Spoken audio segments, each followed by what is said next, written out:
Saji travel vlogs. இன்றைக்கு எங்கே வந்திருக்கோம்டா, இந்தியாவின் ஹேப்பனிங் டவுன் பாண்டிச்சேரி.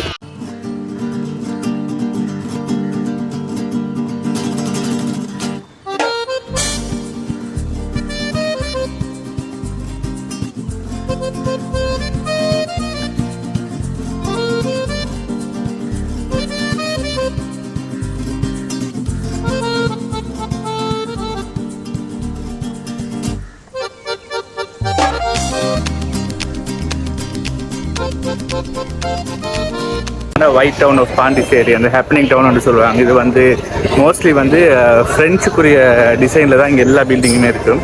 ஸோ இங்கே தான் வந்திருக்கிறோம்.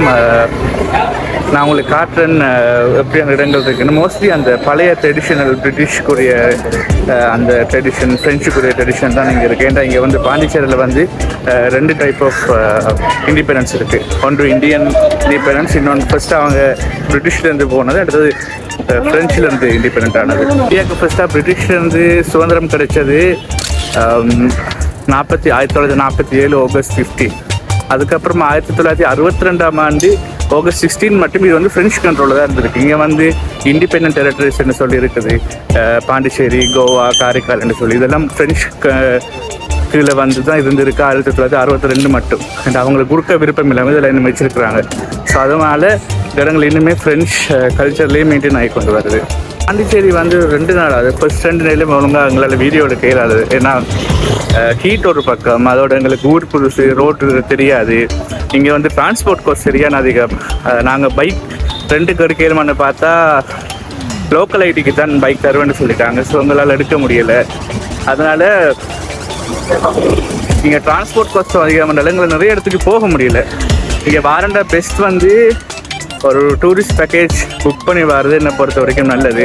நம்ம ப்ரைவேட்டாக வந்துட்டோம்னா நமக்கு எந்த ஃபெசிலிட்டியும் கிடைக்காது. ஏன்னா இங்கே வந்து சாப்பாடு, ரூம் அதில் விட டிரான்ஸ்போர்ட் காஸ்ட் சரியான ஜாஸ்தி. அதனால் நமக்கு நிறைய இடத்துக்கு போகலாம் போயிட்டு. அதனால தான் இந்த ஒயிட் டவுனுக்கே நாங்கள் 3வது நாள் தான் நாங்களே ஒயிட் டவுனுக்கு வந்திருக்கிறோம். பட் மற்றபடி இந்த ஏரியா பார்த்திங்கன்னா இப்போ நம்ம ஊரில் சொல்லுவோம் உணமட்டுன, அதுக்கப்புறம் அருகம்பே, அங்கெல்லாம் பண்ண ஒரு பிரிட்டிஷ் கல்ச்சர் இருக்கும். இங்கே வந்து இது ஃபுல்லாக ஃப்ரெஞ்ச் கல்ச்சரில் தான் இந்த பில்டிங்ஸ், இந்த ஸ்ட்ரக்சர் எல்லாம் இருக்குது. இந்த ஏரியா வந்து மெயினாக அதுக்காகவே டூரிஸ்ட்டுக்காகவே வச்சுருக்கிறாங்க. ஏண்டா நிறைய பேர் இன்கம் வந்து இதை நம்பி தான் இருக்குது. ஸோ அதுக்காகவே இந்த ஏரியாவை அதுக்கண்டே ஃப்ரெஞ்ச் டவுனுக்கண்டே அவங்க மெயினாக கவர்மெண்டால் வந்து ப்ராப்பராக மெயின்டைன் பண்ணி கொண்டு இருக்கிறாங்க.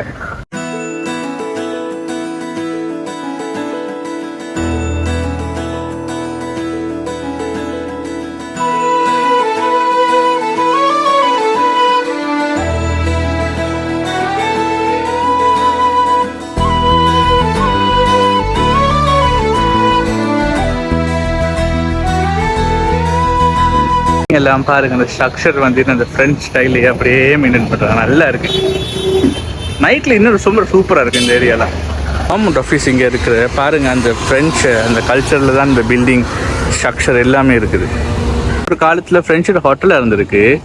இப்போ வந்து அவங்களோட மியூனிசிபல் கவுன்சில் இந்த பில்டிங்கில் தான் இப்போ வச்சுருக்குறாங்க போல். சரியான ஃபேமஸான சர்ச் ஒன்று இருக்குது. அது ஃப்ரெஞ்ச் டைமில் தான் செஞ்சது. என்ன சர்ச்சுன்னா லேடி ஆஃப் ஏஞ்சல் அப்படின்னு சொல்லி. இந்த சர்ச் வந்து 1738 தான் பில்ட் பண்ணியிருக்கிறாங்க. இந்த சர்ச் சரியான ஃபேமஸ். இது ஃப்ரெஞ்ச் டவுனுக்குள்ளேயே தான் இந்த சர்ச் இருக்குது. நேற்றெல்லாம் ஈஸ்டர்ன்றதால நிறைய அதாவது நிறைய பூசை அதெல்லாம் அந்த சர்ச் நடந்தது. எங்களால் வர முடியலை. பட் இதுதான் எனக்கு பாண்டிச்சேரியில் இருக்கிற பெரிய சர்ச்சுன்னு சொல்கிறாங்க. பாண்டிச்சேரியில் இருக்கிற பெரிய சர்ச்சுன்னு சொல்கிறது. நாங்கள் இப்போ நிற்கிற இடத்த அப்படியே பாருங்கள். அந்த எல்லோ பேக்ரவுண்ட் செம்மையாக இருக்குது. எனக்கு தெரிஞ்ச அளவுக்கு ஃப்ரெஞ்ச் ஆக்களோட அந்த என்னென்னு சொல்கிறது, இந்த ஃப்ரான்ஸ் போனாலும் இந்த கலர்ஸ் தான் அவங்க மெயின் பண்ணுறாங்க. அதாவது ஸ்ட்ரக்சரை விட அந்த கலர்ஸ் தான் இன்னுமே அந்த மெயின்டைன் பண்ணி கொண்டு வராங்க. அந்த கலர்ஸ் தான் இங்கே உண்மைக்குமே ஹைலைட்டாக இருக்குது.